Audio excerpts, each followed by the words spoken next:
এই মজলিসে বসার কারণে তার জীবনের গুনাহগুলা ক্ষমা করে দিয়ে জাহান্নাম হারাম করে জান্নাত ওয়াজিব করে দিলাম। এ বাবা, আল্লাহ যদি আপনার আমার উপর যদি রাজি হয়ে যায়, পৃথিবীর কেউ আছে আপনার জান্নাত ঠেকাতে পারে? কথা বলেন। এই দাঁতপুর থানা, গোটা থানার লোক যদি এই ডুমুরপুর আকবর নগরের হয়ে যায়, আর আল্লাহ যদি এই গ্রামওয়ালাদের উপরে নারাজ হয়ে যায়, তো গোটা থানা কেন, গোটা জেলা কেন, পশ্চিম বাংলার লোক লাগলে ওই দেশকে বাঁচাতে পারবে? যারা বলো না। আর আল্লাহ যদি রাজি হয়ে যায়, পৃথিবীর কেউ কারো ক্ষমতা নাই যে এ দেশের কেউ ক্ষতি করতে পারে। ঠিক না ভাই? যারা বলো হ্যাঁ। কিন্তু মুসলমান দরদি, আল্লাহ বড় দয়ালু, তিনি রাহমান রাহিমিন, তিনি তো পরওয়ারদিগার, তিনি তিনার বান্দারে এতটাই ভালোবাসেন। কতটা? মা তার সন্তানকে যত না ভালোবাসেন, তার লক্ষ কোটি গুণ ভালোবাসেন আমার আল্লাহ। জোরে বলুন ঠিক না ভাই? এই নিঃশ্বাস বিশ্বাসের মালিককে, জীবন যৌবনের মালিককে। আল্লাহ এই জীবন যৌবন দিয়েছে, সেকেন্ডের মধ্যে প্যারালাইসিস করে কেড়ে নিতে পারে না? পারে না? সেকেন্ডও টাইম লাগবে না বাবা। আল্লাহ তো কোন হয়ে যা হয়ে গেল। এই যে ব্রেন, এই যে ব্রেনটা বাবা দিয়েছে, এটা কে দিয়েছে? ধরো বলুন। এই ব্রেনে আপনি যত লোড করবেন, ডাউনলোড করবেন, তাও খালি থাকবে। থাকবে না? থাকবে না? আমাদের দেশে আগে মোবাইল ছিল, ছোট্ট মোবাইল ছিল না আগে, প্রথম তাতে একটা মেমোরি কার্ড থাকতো, জানো তোমরা? কি ওগুলি যেন লোক জানো নাকি? ছিল কি না? তো মেমোরি কার্ড নিয়ে যে দোকানে নিয়ে গিয়ে বলছে এটা ডাউনলোড করতে হবে, ডাউনলোড করো। কি লিবা? বলে যা মন চাই লিবা বলো। লিতে লিতে লিতে বুঝতে বুঝে আর জায়গা নাই গো, সব শেষ, লোড ফুল হয়ে গেছে। কিছুদিন যেতে না যেতে বাবা অ্যান্ড্রয়েড মাল চলে এলো না, বলে এটা তুমি যা ভরবা কোনো ব্যাপার নাই।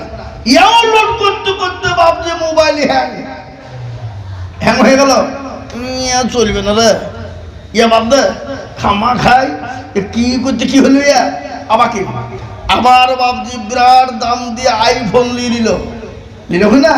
হ্যাঁ, তারপরেও দেখছি কিছুদিন পরে ডাউনলোড করতে গিয়ে সব হ্যাং হয়ে গেল। আল্লাহ বলে সব পৃথিবীর যত মেমোরি, যত কার্ড রয়েছে সব ওভারফ্লো হয়ে যাবে, কিন্তু আমি এমন একটা মেমোরি ফিট করে দিলাম, যত পৃথিবীর যা আছে তুমি ওই মেমোরিতে লোড করার পরেও দেখবা খানিকটা খালি আমি আল্লাহ রেখে দিয়েছি। কিন্তু এই মেমোরির ভিতরে আল্লাহ 56,000 তার সেট করেছে বাবা। এই তারের ভিতর থেকে যদি একটা তার যদি এদিক সেদিক হয়ে যায়, একটা তার 56,000 তারে একটা তার যদি এদিক সেদিক হয়ে যায়, সে কি হবে? কি হবে?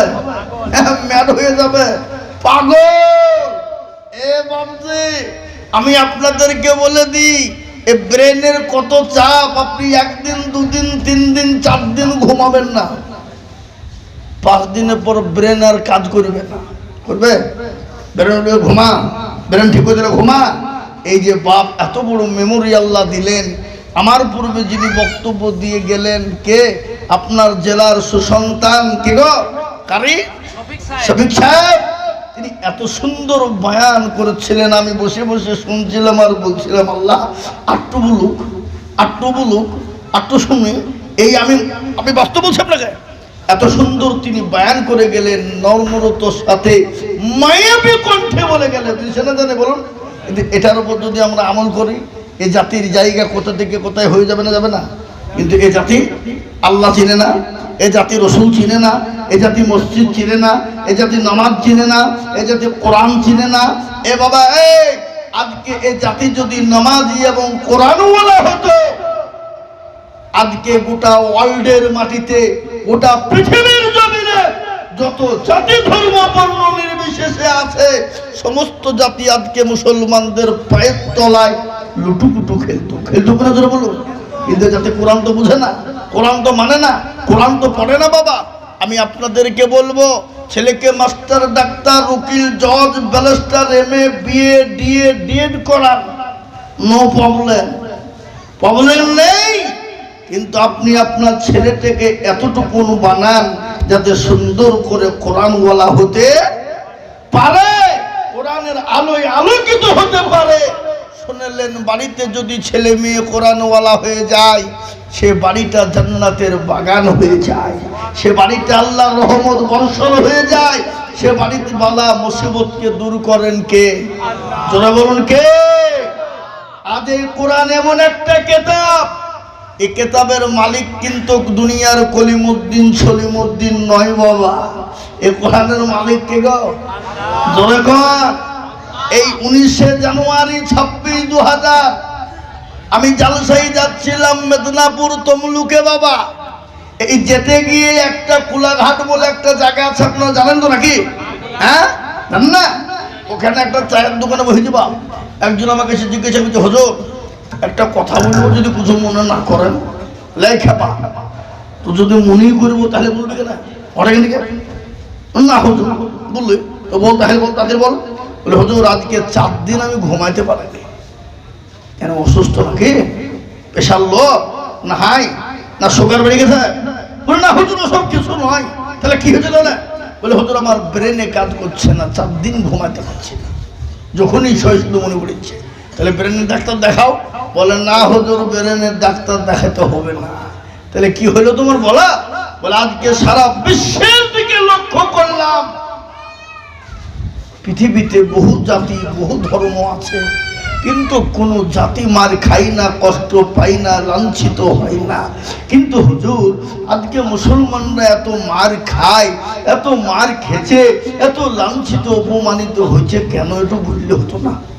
যে জাতি শ্রেষ্ঠ জাতি, যে জাতির কাছে সব আছে, সে জাতি আজকে মার খায় কেন? আমি বললাম, পাগল, এ জাতি মার খায় কেন শুনবা? বলে কেন?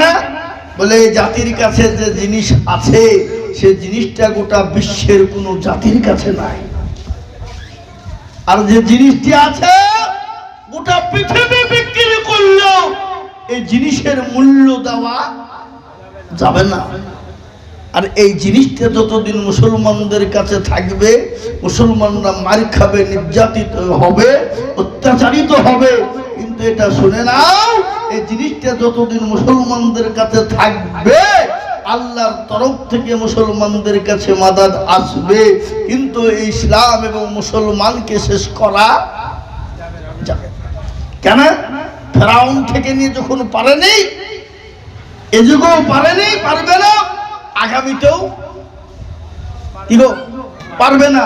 বলে হুজুর জিনিসটা কি? আমি তাকে বললাম যে পাগল, যে ঘরে মাল থাকে সে ঘরে চুরি হয়, তুমি জানো তো নাকি? বলে হ্যাঁ জানি। ধরো এই কোলাঘাটের বাজারে 2টো বিল্ডিং আছে। কটা বিল্ডিং? 2টো। একটা 5 তলা আর একটা 2 তলা। 5 তলা বিল্ডিংটা পূর্ণ ফাঁকা, কিন্তু 2 তলা বিল্ডিংটাতে 20 কিলো সোনা আছে। ক কিলো? 20 কিলো। তো চোর বা ডাকাত যারা হবে, তারা ওই 5 তলায় চুরি করতে যাবে না যে ঘরে মাল আছে সে ঘরে যাবে? যারা বলেন তাকে বিশ্বের জাতির কাছে মাল নাই, ফাঁকা, কিন্তু মুসলমান জাতির কাছে মাল আছে, জিনিস আছে। আর এই জন্য মুসলমানদের উপর এত অত্যাচার হচ্ছে। বলে হুজুর সে জিনিসটা কি? তা কি এমন জিনিস? বলারে পাগল, সে জিনিসটা গোটা পৃথিবী বিক্রি করলো তার মূল্য হবে না। বলে হুজুর সে জিনিসটার নাম কি?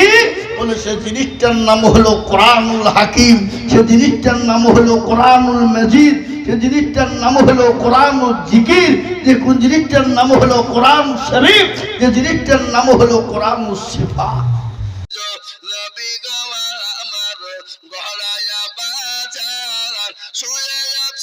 সোনার মদিনা আব্দুল্লাহর পৃষ্ঠ হতে নয়মেনুষ কেমে তো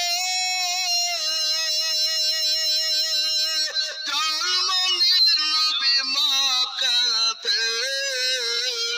আজ নবী গো আমার বানায়া বাজার হিজরত করিয়া চলেন মদিনায় আজ নবী গো আমার গড়ায়া বাজার হিজরত করিয়া চলেন মদিনায় নবী বলে হযরত আলী আছে বিছানা খালি নবী বলে হযরত আলী আছে বিছানা খালি আমার বিছানায় শুয়ে যাও আজ নবী গো আমার বানায়া বাজার শুয়ে আছে সোনার মদিনায় ওই নবীর নামে দরুদ পড়িলে ওই নবীর নামে দরুদ পড়িলে আবিয়া দুজু করি ভেজা আজ নবী গো আমার গহরায়া বাজার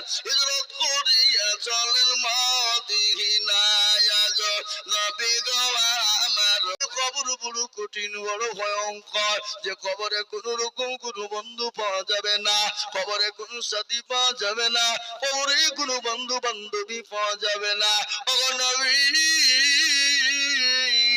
আমি ওই কবরের দিকে তাকিয়ে কান্না করি আল্লাহ নবী বলেন খাদিজা তুমি কান্না করবা না আমার আল্লাহ তোমার ওই কবরের ভিতরে আমার দুইজন বিবিকে পাহারাদার আল্লাহ দেবে জোরে বলুন সুবহানাল্লাহ দেখেন আল্লাহ হাজি সাহেব তিনি 200-300 টাকা দিয়ে চললাম তুমি কবুল করো মাশাআল্লাহ ছিল এ বাবু খুশি বুদ্ধির কত মনে পড়ে গেল আহারে দরদের বাপ কাছে কবরেতে উদ্ধারিয়া নিও তুমি ছেলের দানেতে এরকম ছেলে যদি রোগ হইতো বাপের কথা ছেলের মনে পড়ে যেত জানি না তোর বাপ মালা কাছে কবরেতে উদ্ধারিয়া নিও তুমি ছেলের দানেতে এরকম ছেলের জন্য কিবা দোয়া করি আল্লাহ তুমি দিও তাকে চতুর্দিক দিয়ে উন্নতি আল্লাহুম্মা আমিন